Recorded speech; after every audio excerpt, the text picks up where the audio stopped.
Alright, yo. Hi guys, I hope you're doing absolutely fantastic today. We actually have a drip marketing for the anniversary patch, which is gonna be absolutely wild in Wuthering Waves. As you guys know, the current patch is actually gonna be... wait, am I crazy? Is it this patch? Yeah, I think this patch is gonna be shorter, and so they make it shorter so that the anniversary patch the next patch is gonna sync up with the anniversary, basically, right? I think that's what they said.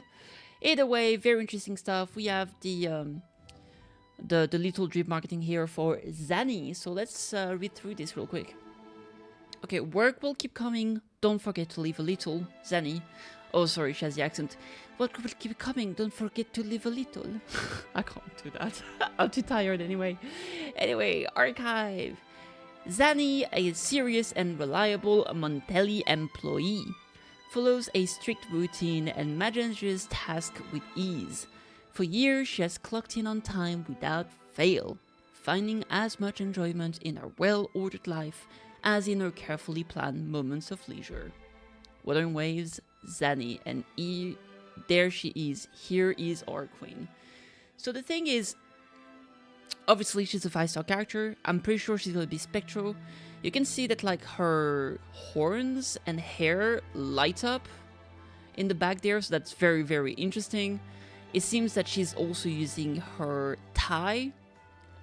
She like straps it around her arm there. Maybe it's a way to not let go of a weapon. I've seen that kind of stuff, but I don't know if it's tied around the weapon here. So we can obviously see that she's using like a big shield that transforms into a sword. And we can see that because if you look at the inside of the shield in here, if I were to open this up and zoom, like right there, you can see that this looks like the tip of a sword. It's like encased inside the massive shield, right? So here you can see the shield being transformed into the sword. So this is really cool. This gives big, you know, like Monster Hunter switch axe kind of vibes, even though it like switch between a shield and a sword. Now the thing is that I fully assume that it's probably gonna be something that she activates through either a stance or her ultimate.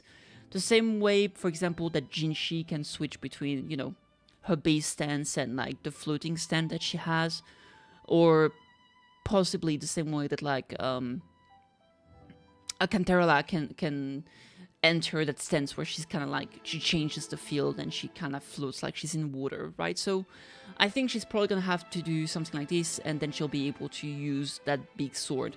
So this is what I'm speculating on, right? Which means that she still would have another weapon type at base. And because she already has a sword, I actually don't think she would be dropping her sword to get another sword. So I actually think she is most likely going to be Gauntlet. We haven't had a Gauntlet character for a long time, so that would kind of make sense. I mean, a limited 5-star, right? I really don't see her being Claymore for some reason. I see her being like a... yeah, kind of like a close quarter combat, right?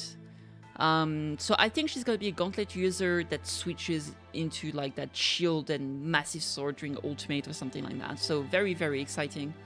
My apologies for that visual bug. And yeah, so that's my thoughts on the matter. Now what is very interesting is that if you look at the clothes in the back, like she's wearing here, it's not the same clothes that you usually wear. So I don't know if it's because it got like ripped to shreds, or if this is just a completely different outfit. And her hair also seems way longer. If this is meant to be the continuation of it or just some visual effects, it's hard to say.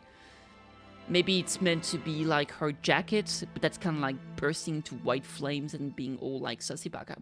Anyway, in terms of what I think she might do outside of like a stance changing, I think it would make sense that she would be a Spectral Frazzle DPS, because this is something that we don't have yet, obviously. And this is something that Phoebe needs, right? Because Phoebe has two stances, I suppose. She has the Confession and she has the Absolution. And the Absolution is basically the only one we can really use right now, because she doesn't really have a main DPS that she can sub DPS for as a you know, like frazzle dot, yeah, dealer basically, right? So I'm assuming that Zani is gonna be paired with Phoebe as a main DPS that takes advantage of enemies under the effect of frazzle dot, right? Of course, purely speculating, who knows. Let me know what you guys think she's going to be. Let me know what you guys want her to be. And yeah, I'm definitely pulling for her. I did win my 50-50 for Cantarella, so hopefully I will have saved enough resources for Zani when she comes out. I think unfortunately I'm gonna have to skip one of the 2 characters. I guess we'll find out tomorrow if there's another drip marketing, but maybe KittyKathee is gonna be announced, unless she's gonna be for later. Like she might have some stuff to resolve still, and maybe she won't join until like 2.4, 2.5. So maybe, I mean, who else is... I think everyone has been released. So maybe it could be the new girl we saw, the bard lady, the redhead with the horns, or whatever she was wearing, if it was a headdress kind of piece. So maybe the bard would be a new character that might be drip marketed tomorrow. Who knows? I guess we'll find out. Anywho, thank you so much for watching. I hope this was enjoyable. Like, subscribe if you would be so kind. Just watching was more than enough, but, you know, feel free to support the channel. And I'll see you on the next one. Cheers.